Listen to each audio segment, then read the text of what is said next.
고맙습니다. 오늘도 이렇게 2부 예배에 나오신 모든 분들에게 하나님의 은혜와 복이, 하나님의 평강이 충만하게 임하게 되길 주님의 이름으로 간절히 축원드립니다.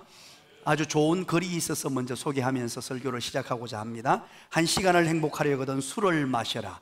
그러면 1시간은 행복할 것이다. 하루를 행복하려거든 화장을 해라. 그러면 하루는 행복할 것이다. 한 달을 행복하려거든 새 집으로 이사를 해라. 그러면 한 달은 행복할 것이다. 1년을 행복하고 싶거든 결혼을 해라.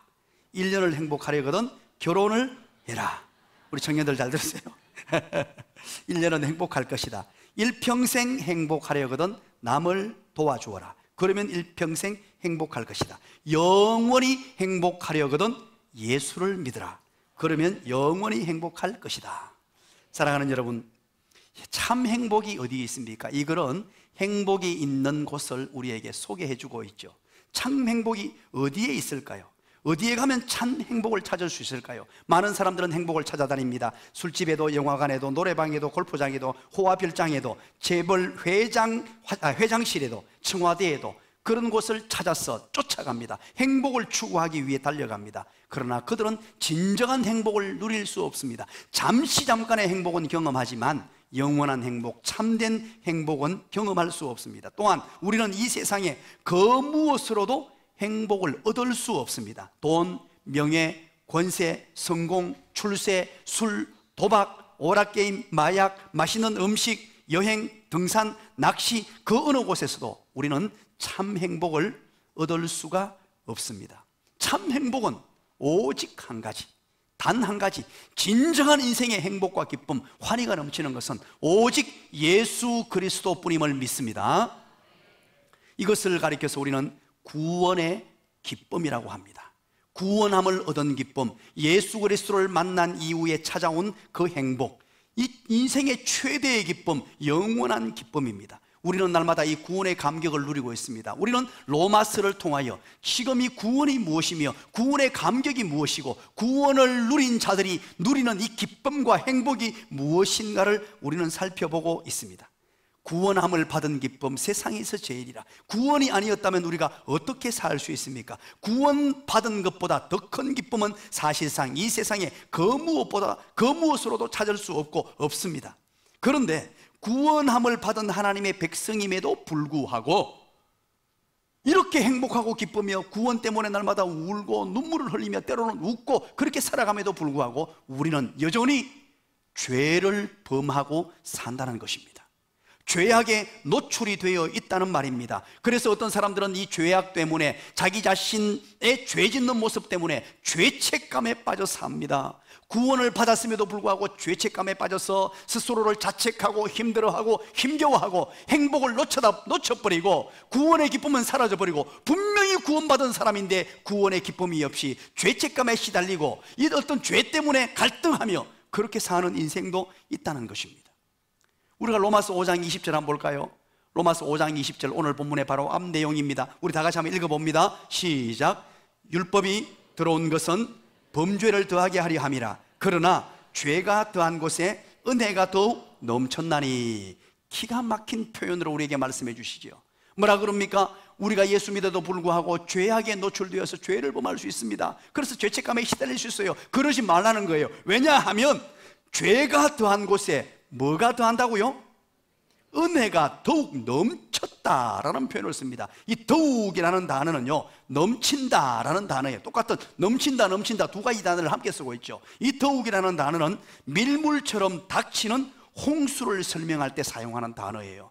우리가 구원받은 자임에도 불구하고 죄책감 때문에 날마다 절망하고 구원의 기쁨을 놓치고 살고 나의 연약한 모습, 나의 죄된 모습, 나의 옛사람이 꿈틀꿈틀거리는 바람에 날마다 죄책감에 시달려 살고 행복을 놓치고 있는 하나님의 백성들에게 그럴 필요가 없다. 죄가 더한 곳에는 하나님의 은혜가 더 크게 넘치니까 이 은혜가 홍수처럼 밀어닥치니까 하나님의 은혜, 십자가의 은혜, 복음의 능력을 바라보라 믿으시기 바랍니다. 죄책감에 시달리지 마시기 바랍니다. 하나님의 은혜가 더욱더 넘쳐날 수 있다라고 얘기합니다. 그런데 오늘 이 본문을 가지고 오해를 하거나 곡해할 소지가 있습니다. 아마 여러분들은 그런 생각이 들 겁니다. 아니, 죄악이 넘치는 곳에 은혜가 더 넘친다고? 한편으로 이해가 되죠. 그러나 한편으로 이런 생각이 안 듭니까? 야, 그렇다면 내가 은혜를 더 넘치게 받기 위하여 죄를 좀 지어야지. 내가 지금 죄 짓고 있는 삶인데, 내가 죄악에 노출되어 있는데, 그렇다면 이제 뭐 마음대로 죄 짓고 살자. 그럼에도 불구하고 구원받은 자는 하나님의 은혜가 넘치게 한다고 하니까, 그러면서 할렐루야, 이제 나는 죄 짓고 살아도 상관없어, 나는 구원받은 사람이야. 그러고는 누가 뭐라 하면 성경도 모르나 로마서 5장 20절 한번 봐봐라. 죄가 넘치는 곳에 은혜가 넘친다고 하지 않았느냐? 그렇게 말하는 사람이 있을 수 있겠죠. 옆에 사람은 안 그렇죠? 한번 물어보시기 바랍니다. 당신은 아니죠. 자, 그래서 6장 1절 말씀이 주어지는 거예요. 그렇게 표현하는 사람이 있을 수 있다고 6장 1절을 말합니다. 우리 한번 읽어볼까요? 시작. 그런즉 우리가 무슨 말을 하리요? 은혜를 더하게 하려고 죄에 거하겠느냐? 아우, 죄의 자리가, 죄가 더한 곳에는 은혜가 더 풍성하다고 하니까, 그러면 바울이 말합니다. 바울이 하나님의 성령의 감동으로 말합니다. 은혜를 더하게 받으려고, 은혜를 더 많이 받으려고 죄에 거하겠느냐? 이렇게 물어요. 물으면서 2절에 답을 줍니다. 뭐라고 답변합니까? 2절 한번 읽어볼까요? 시작. 그럴 수 없느니라. 죄에 대하여 죽은 우리가 어찌 그 가운데 더 살리요? 이게요, 그럴 수 없다는 말은 무섭게 칼로 자르듯이 선언하는 하나님의 말씀입니다. 강한 어투로 말합니다. 무슨 소리냐? 말도 안 되는 소리 그만하라고. 그게 무슨 소리냐? 하고는 단호하고 강한 어투로 그렇게 얘기합니다.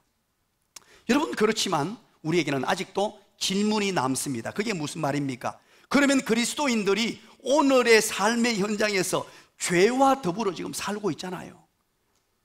죄와 더불어 살고 있고 아직까지 완벽하게 죄를 이길 수 없는 상황입니다. 이러면 어떻게 합니까? 죄와 더불어 싸워서 이길 방법이 무엇입니까? 이런 질문이 생기죠. 우리가 이 땅을 살아가면서 하나님이 주시는 은혜와 복, 행복을 누리며 구원의 감격을 누리려면 죄를 뛰어넘어야 되는데, 이 죄악을 뛰어넘는 방법이 뭐냐는 거예요. 오늘 로마서 6장 1절부터 14절 말씀을 통하여 그것을 우리에게 세 가지로 간단하게 정리하고 있습니다. 그래서 오늘 이 로마서는 조금 어려울 수 있죠. 그러나 여러분 따라서 합니다. 오늘 설교는 상당히 쉽다. 그러면 여러분 어떤 생각이 됩니까? 예, 목사님 설교는 늘 쉬워요. 그렇잖아요, 그죠? 이 어려운 게 요즘 로마서에 피드백이 들어오는데요, 상당히 많은 분들이 로마서가 막 절절절 읽긴답니다. 이야, 로마서가 이런 성경이었구나 하고는요, 감탄하는 분들, 문자를 보내시는 분들이 부지기수로 많습니다. 너무너무 쉽게 설명이 됩니다. 이제 잘 한번 정리하십시오. 오늘은 세 가지 단어, 동사만 알면 됩니다. 첫 번째 알라, 두 번째 여기라, 세 번째 들이라. 이 세 가지 동사만 제대로 알면 오늘 본문이 완벽하게 이해되게 되어 있어요. 여러분, 이 동사를 중심으로 이제 그러면 죄와의 싸움에서 우리 예수 믿는 사람으로서 승리하는 인생, 그래서 행복과 기쁨이 가득한 인생, 구원의 감격을 누리는 인생, 구원의 기쁨, 이 행복, 이 환희가 넘치는 인생을 살려면 이 세 가지를 완벽하게 알면 된다는 거예요. 알라, 여기라, 들이라. 먼저 첫 번째, 승리하는 삶은 알아야 합니다. 그렇다면 도대체 무엇을 알아야 할까요? 우리 3절 한번 읽어보십시다. 3절을 읽으면서 무엇을 알아야 될지 여러분들이 한번 해답을 찾아보시기 바랍니다. 다 같이 읽습니다. 시작. 무릇 그리스도 예수와 합하여 세례를 받은 우리, 그의 죽으심과 합하여 세례를 받은 줄을 알지 못하느냐? 알지 못하느냐? 이거 알아야 된다는 거예요. 뭐를요? 그리스도 예수와 합하여 세례를 받은 우리는 그의 죽으심과 합하여 세례를 받은 줄 알지 못하느냐? 알아야 된다. 그리고 6절 한번 볼까요? 또 반복됩니다. 6절을 다시 한번 읽어봅니다. 시작. 우리가 알거니와 우리의 옛사람이 예수와 함께 십자가에 못 박힌 것은 죄의 몸이 죽어 다시는 우리가 죄에게 종노릇하지 아니하려 함이니. 우리가 알지 않느냐? 이거 알아야 된다 하고 6절에 설명하죠. 또 9절 한번 볼까요? 또 같은 걸 3절, 6절, 9절은 같은 내용입니다. 9절 다시 한번 얘기합니다. 읽어봅니다. 시작. 이는 그리스도께서 죽은 자 가운데서 살아나셨음에 다시 죽지 아니하시고 사망이 다시 그를 주장하지 못할 줄을 알미로다. 무엇을 안다는 말입니까? 여러분 보세요. 3절, 6절, 9절 이렇게 서로 다른 표현법으로 설명하고 있습니다만, 한마디로 말하면 예수님이 죽으실 때 우리도 죽었고, 예수님이 부활하실 때 우리도 부활했다는 사실을 반드시 알아야 한다는 거예요. 이 세상을 살아가면서 힘 있는 하나님의 백성으로 구원의 감격을 누리며 기쁨을 누리며 정말로 죄책감에 시달리지 않고 행복한 삶을 살아가는 비결은 알아야 하는데, 그게 뭐냐? 예수님이 십자가에 못 박혀 돌아가실 때 나도 죽었고, 예수님이 부활하실 때 나도 살았다는 것입니다. 그렇다면 여러분, 이 예수님이 십자가에 못 박혀 돌아가실 때 내가 죽었다는 말 속에 오해하면 안 됩니다. 죄 자체가 죽었다는 말이 아니에요. 죄는 지금도 살아서 꿈틀거리고 있어요. 우리 속에 있는 옛사람, 우리 속에 있는 옛습성, 우리를 자꾸만 유혹하는 이 사탄의 장난들이 계속해서 이루어지고 있습니다. 그러나 여기는 무엇이 죽었다는 말이냐? 바로 이미 나는 죄에 대하여 내가 죽었다는 말입니다. 이걸 기억하라는 것입니다. 3절, 그래서 무슨 표현을 씁니까? 무릇 그리스도 예수와 합하여 세례를 받은 우리는 이라고 말하죠. 합한다는 말은 연합한다는 말이에요. 연합의 원리를 설명합니다. 예수를 우리가 구주로 영접했을 때, 나는 예수님을 믿습니다, 예수님을 나의 구주로 믿습니다 하고 했을 때 우리 주님과 내가 하나가 됐단 말이에요. 연합했단 말이에요. 연합했기 때문에 예수님이 십자가에 못 박혀 죽으실 때 누구도 죽었다고요? 나도 같이 죽었단 말이에요. 예수님이 살아나실 때 누구도 살아났다고요? 나도 살아났다는 것입니다. 그래서 여러분, 세례라는 의미를 쓰잖아요. 세례, 3절에서 세례를 표현하죠. 4절에서도 세례를 얘기합니다. 세례가 뭡니까? 우리가 2주 전에 세례를 받았어요. 세례 받는다는 것은, 자, 옛날에 예수님 당시에는 물 속에 첨포덩 빠졌습니다. 빠져서 물에 쑥 들어가서 머리 끝까지 완전히 물에 잠겼어요. 그리고 나서 다시 물에서 올라왔습니다. 이 뜻은 뭐냐니까, 나의 옛사람이 예수님이 십자가에 죽으실 때 나의 과거 인생, 예수님 모를 때 옛사람, 나의 습성, 나의 습관, 죄된 모습 다 죽었습니다, 이 뜻이에요. 다 죽고, 그리고 나서 다시 올라올 때, 물속에서 첨포동 올라올 때 새 사람이 되었다는 말은, 우리 예수님께서 3일 만에 부활하신 것 같이 나도 이제는 새 사람이 되었습니다, 그 얘기를 하는 거예요. 그게 바로 3절입니다. 보십시오. 그리스도와 합하여 세례를 받은 우리는 그의 죽으심과 합하여 세례를 받은 줄 알지 못하느냐? 예수님이 죽으실 때 나도 죽었고, 예수님이 부활하실 때 나도 살아났다는 말입니다. 4절에 또 뭐라 그럽니까? 한번 읽어봅니다. 4절 시작. 그러므로 우리가 그의 죽으심과 합하여 세례를 받음으로 그와 함께 장사되었으니, 이는 아버지의 영광으로 말미암아 그리스도를 죽은 자 가운데서 살리심과 같이 우리로 또한 새 생명 가운데서 행하게 하려 함이라. 아멘. 그렇습니다. 여러분, 우리가 그의 죽으심과 합하여, 예수님이 죽으실 때 내가 죽었는데 세례받음이 바로 그와 같고, 세례를 통하여 나도 함께 죽었습니다. 그리고 그와 함께 장사되었고, 그분이 살아나실 때 나도 다시 살아났습니다. 그러면서 5절에 바로 연합한 자라는 얘기를 하면서 우리 주님과 우리는 연합해 있다, 함께해 있기 때문에 그렇다는 것입니다. 사랑하는 여러분, 이거 먼저 기억해야 돼요. 이거 너무너무 중요하다는 거예요. 바울은 하나님의 성령의 감동으로 하나님의 백성들이 이 땅에 살아가면서 나의 옛사람은 이미 죽었다, 예수님이 십자가에 못 박혀 돌아가실 때 나도 같이 못 박혀 죽었다, 그리고 예수님이 살아나실 때 같이 살아났다, 이게 세례거든요. 그렇다면 여러분, 세례를 통하여 세례 자체가 무슨 신비한 능력이 있는 것입니까? 그건 아닙니다. 세례 자체가 무슨 신비한 능력이 있고 세례를 행하는 그 모습, 괴형 자체가 대단한 능력이 있는 것 아니에요. 그것은 바로 하나의 영적인 사건을 상징화한 것입니다. 더 중요한 것은, 이런 형식적인 상징화된 세례라는 의식보다 더 중요한 것은 영적인 세례. 내가 예수 그리스도를 믿는 순간에 내 옛사람이 죽었습니다.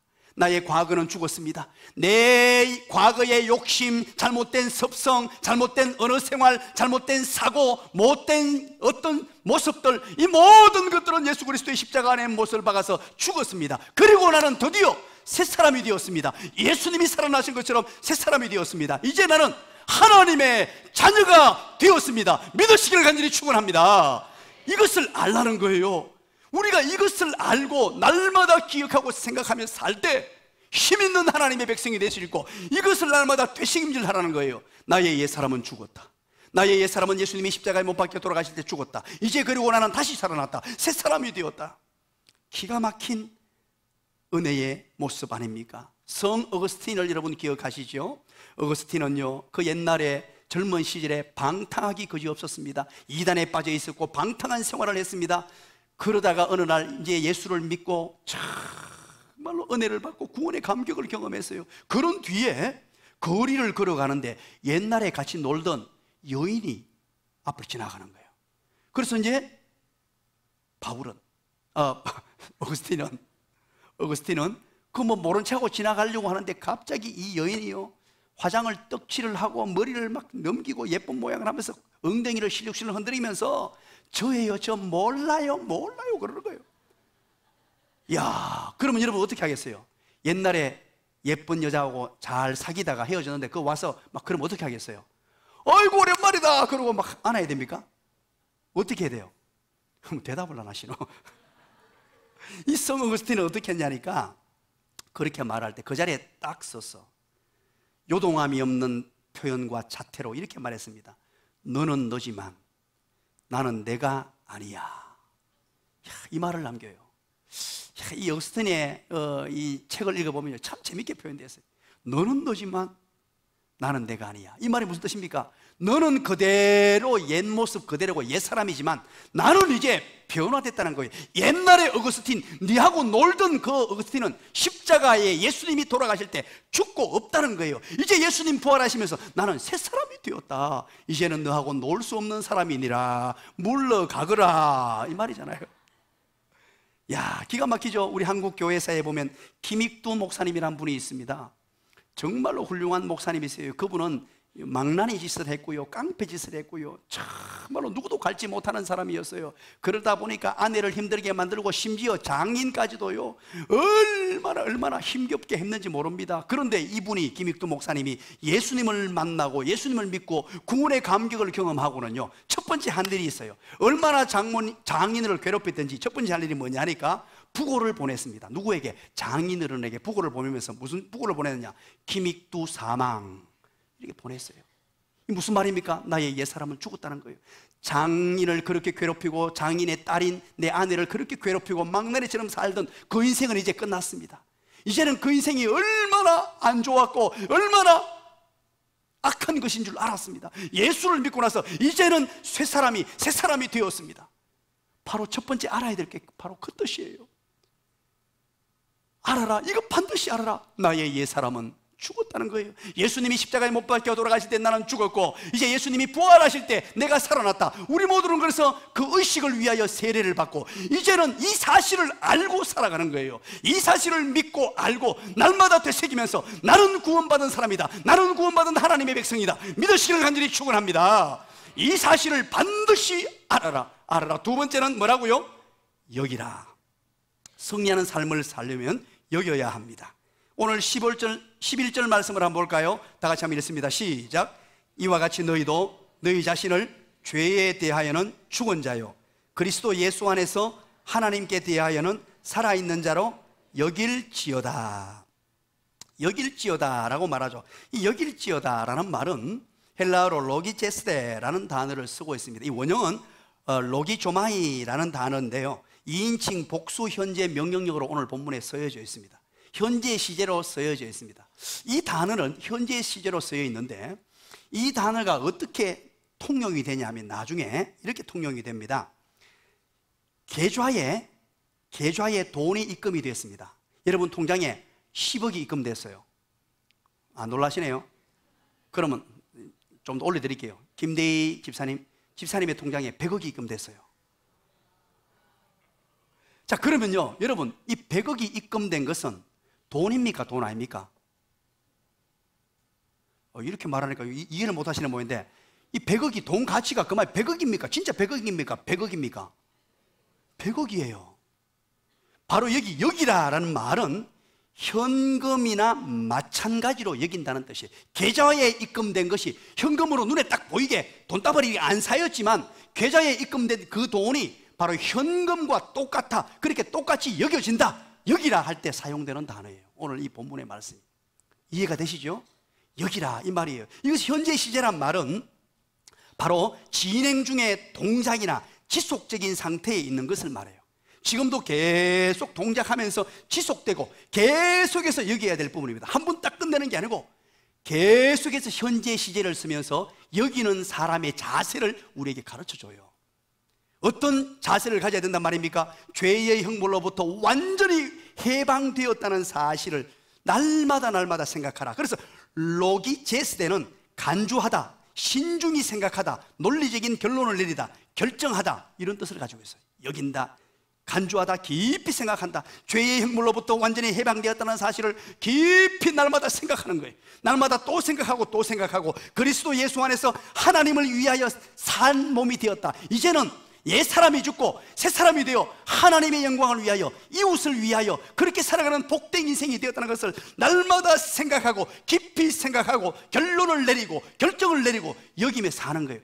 마치 통장에 계좌에 입금된 그 돈이 실제 돈인 것처럼 이미지로 그렇게 믿는 게 아니고요. 아이고 뭐 돈 들어왔겠지, 그 정도가 아니고 현금이 내게 딱 들어온 것처럼 확실히 믿고 그렇게 생각하고 결정하고 그렇게 살라는 말입니다. 여기서 여기라는 말은 없는 것을 있는 것처럼 여기라는 말이 아닙니다. 없는데 그냥 아이고 있다고 생각하자, 이런 게 아니고요. 분명한 사실에 대한 인식입니다.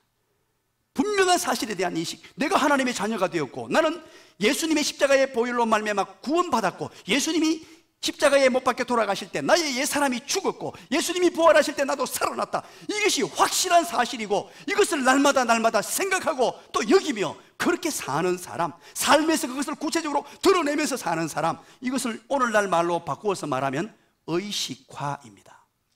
의식화. 날마다 생각하고 또 생각하고, 밥을 먹어도 생각하고, 자다가도 생각하고, 일어나도 생각하고요. 차를 운전하면서 생각하고, 나는 하나님의 백성이야, 나는 새 사람이 된 사람이야, 나는 옛 사람이 죽었지, 이제 새 사람이 되었지. 우리 10절 한번 보십시다. 10절 다 같이 한번 읽어봅니다. 시작. 그가 죽으심은 죄에 대하여 단번에 죽으심이요 그가 살아계심은 하나님께 대하여 살아계심이니. 이 바울 사도가 그리스도가 십자가에서 우리 죄를 짊어지고 단번에 죽으셨다가 살아나신 이유는 하나님과의 관계에서 우리를 새로운 삶으로 인도하셔서 그 새로운 삶을 누리기 위해서 그랬다는 걸 얘기하는 거예요. 10절에. 그리고 11절 한번 볼까요? 다 같이 한번 읽어봅니다. 시작. 이와 같이 너희도 너희 자신을 죄에 대하여는 죽은 자요 그리스도 예수 안에서 하나님께 대하여는 살아있는 자로 여길지어다. 아멘. 하나님께 대하여 산 자로, 죄에 대하여 죽은 자로, 이제 새로운 삶으로 살아가는 이 인생을 여기라.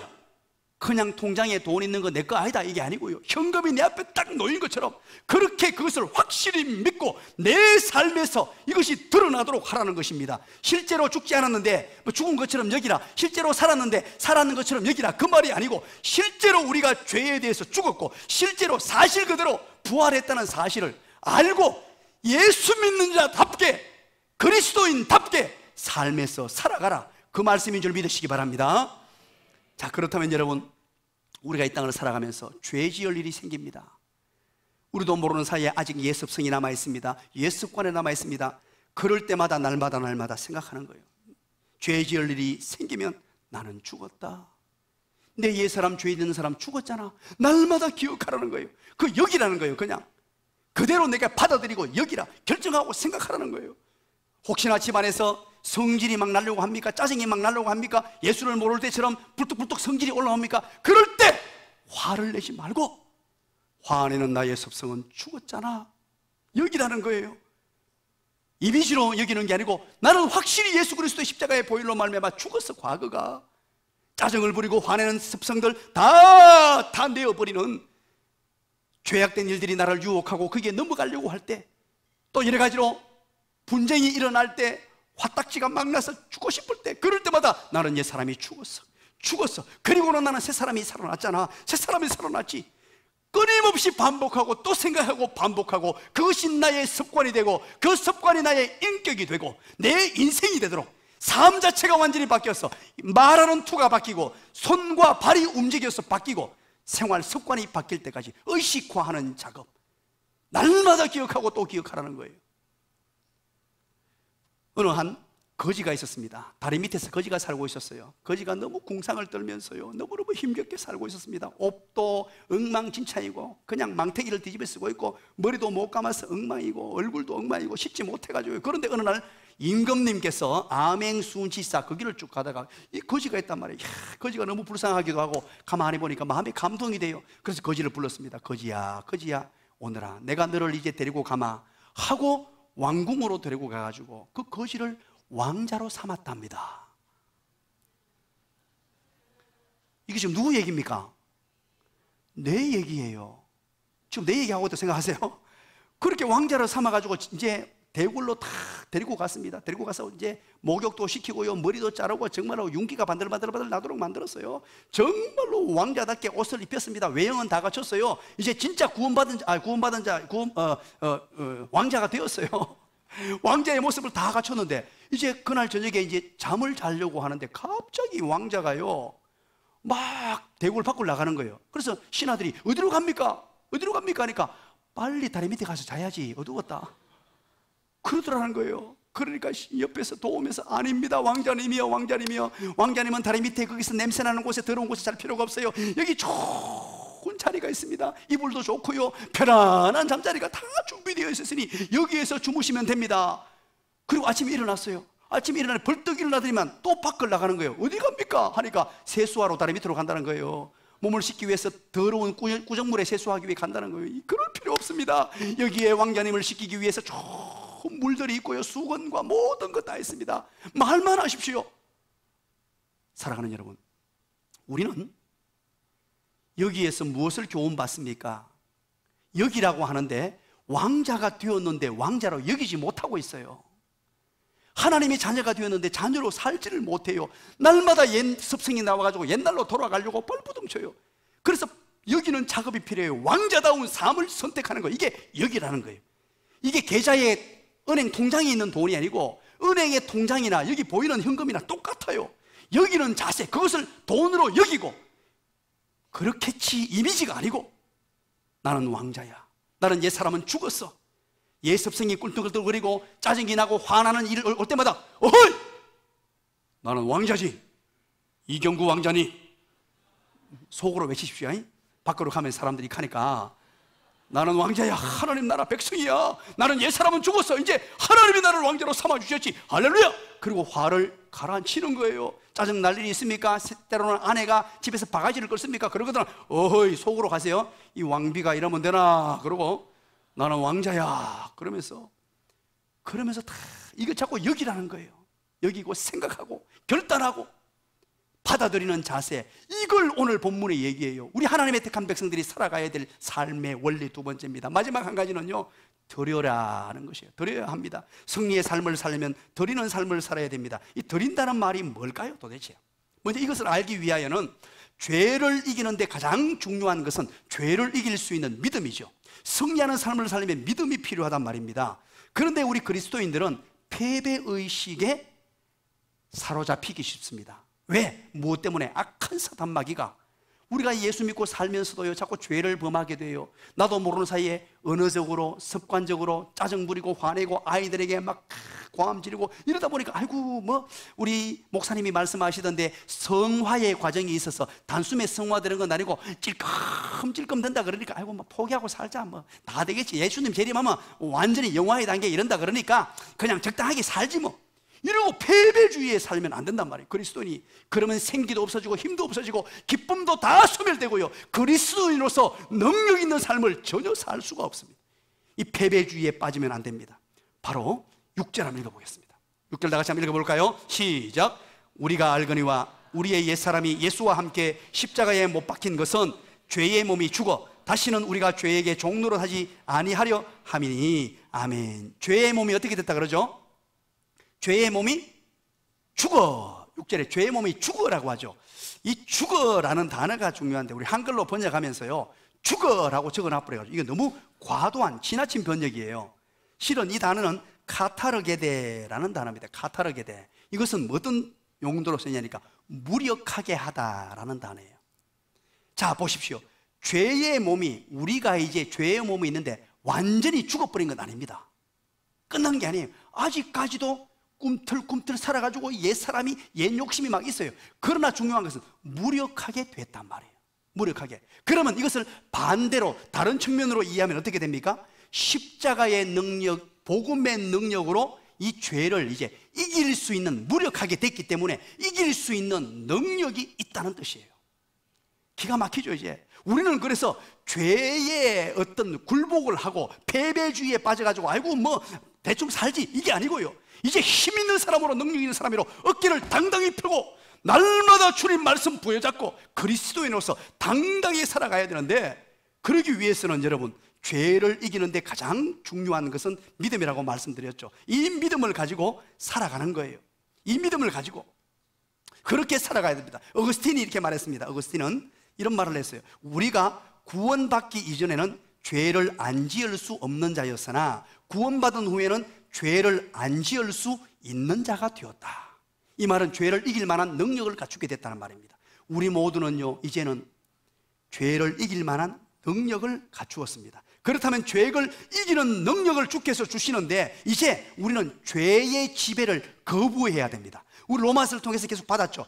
옛날에는 죄의 종노릇, 죄가 왕이 됐어요. 그래서 죄의 지배를 받고 이 사망의 지배를 받았습니다. 이제 우리는 하나님이 왕이 되시고 예수님이 왕이 되셔서 우리를 통치하시니까 죄를 거부해야 됩니다. 그러면 죄를 거부하는데 이것은 소극적이죠. 적극적인 게 뭡니까? 하나님의 지배를 받는 거예요. 하나님의 통치를 받는 것입니다. 하나님 나를 다스려 주세요. 그러면 하나님의 통치를 받는 구체적인 자세가 뭡니까? 하나님께 나를 드리는 것입니다. 하나님께 나를 내어 드리는 것입니다. 자, 우리 12절 13절 한번 읽겠습니다. 다 같이 읽습니다. 시작. 그러므로 너희는 죄가 너희 죽을 몸을 지배하지 못하게 하여 몸의 사욕을 순종하지 말고, 또한 너희 지체를 불의의 무기로 죄에게 내주지 말고 오직 너희 자신을 죽은 자 가운데서 다시 살아난 자 같이 하나님께 드리며 너희 지체를 의의 무기로 하나님께 드리라. 그렇습니다. 이제 우리는 하나님의 지배를 받고 구체적으로 하나님의 능력, 하나님의 다스림을 받으려면 내 몸을 드리는 것입니다. 이 드린다는 말은 파라스사테라는 단어를 써요. 이것 또한 이걸 그대로 번역을 하면 이렇습니다. 마음대로 하시는 상태가 되게 하라. 마음대로 하시는 상태가 되게 하라. 내 몸을 마음대로 하시는 상태, 즉 하나님이 내 몸을 마음껏 주장하도록 나를 하나님께 온전히 드리라는 것입니다. 하나님께 내 생각, 내 철학, 내 경험, 내 삶의 방식, 이 모든 것을 하나님께 내어 드리는 것입니다. 바꾸고 말하면 항복하라는 것입니다. 지금은 내 지혜로, 내 경험으로, 내 뜻대로, 내 삶의 방식대로 그렇게 살아왔습니다. 그렇게 살아와도 안 된다는 걸 알면서도, 그렇게 살아와서 어려운다는 것도 알면서도 끊임없이 우리는 자기를 생각하고 내 경험으로, 내 철학으로, 내 지식으로, 내 지혜로 날마다 합니다. 그래서 오늘 우리 본문을 통해 뭐라고 하느냐? 그렇게 살지 말고 나를 하나님께 드리라. 이게 바로 주인 되시는 분에게 내 모든 걸 맡기는 것입니다. 여러분 한번 대답을 해주시기 바랍니다. 따라하지 마시고 대답을 해주시기 바랍니다. 믿음은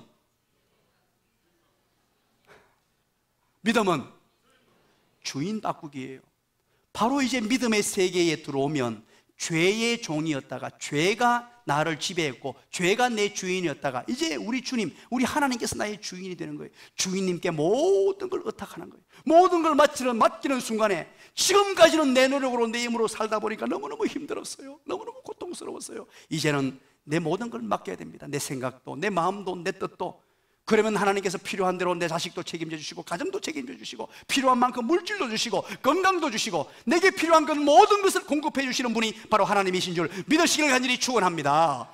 그래서 우리는 드리는 삶을 살아야 됩니다. 주인 되시는 분께 모든 걸 맡겨야 됩니다. 여러분 물에 빠졌을 때 살아나는 방법은 단 한 가지밖에 없어요. 물에 빠졌을 때 살려고 발부둥 치면 발부둥 칠수록 죽습니다. 그리고 물에 건지러 들어간 사람까지 다 죽여요. 그럴 때는 포기하는 거예요.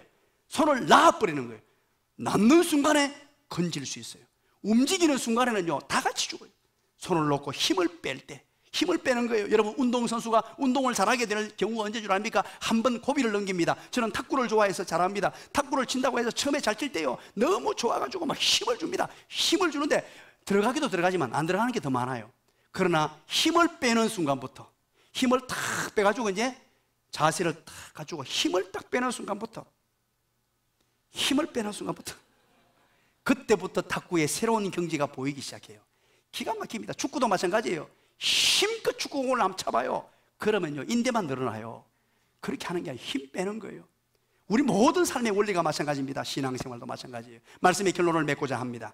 제가 군대에 있을 때 제 3군 사령부, 지금은 이제 군대 체제가 좀 바뀌었죠. 얼마 전에 아마 바뀐 것 같은데, 우리 대한민국은 1군, 2군, 3군으로 나눠져 있었습니다. 그래서 이 3군 사령부가 용인에 군사령부 영내가 있어요. 거기에서 제가 근무를 했습니다. 그 안에 13통신여단이라는 곳에 근무를 하게 됩니다. 처음에 훈련소에서 제 주특기를 받았는데요, 이야, 얼마나 높은 점수를 받았는지 98을 받았습니다. 98. 1, 2 빵빵에서 쭉 올라가면 98. 군인여 계시잖아요. 박기양 집사님. 98 대단하죠. 98이 뭐냐니까 군종병이에요. 98 0으로 받아야 되는데 98만 딱 받아가지고 저한테 넘어온 거예요. 그래서 98을 받고 가니까 뭔지 모르고 갔습니다. 가서 자대에 배치받아서 가니까 그게 군종병이랍니다. 군종병인데 교회에 군종 티오가 꽉 차 있는 거예요. 그래서 군종을 못해요. 그래서 98에서 8자를 떼버리고 9빵빵으로 바꿔가지고 행정병이 됩니다. 그래서 행정 업무를 보는데 인사과에 배치를 받게 됩니다. 그래서 모든 사병과 장교들의 인사 행정을 담당해서 상도 주고 벌도 주고 점수도 매기고 하여튼 이런 일들을 전부 감당을 했습니다. 그런데 그 중에 제가 하는 임무가 하나 있었습니다. 그 부대로 들어오는 모든 사람들을 제가 인솔 해서 부대로 데려오는 거예요. 제가 가서 어떤 데는 10명, 어떤 데는 5명 새로 신병들이 들어옵니다. 그러면 그 부대원들을 제가 전부 인솔해서 이제 우리 부대에 받아가지고 우리 부대에서 한 일주일 정도, 짧게는 한 3, 4일 정도 같이 있다가 각 부대로 이제 보내줘요.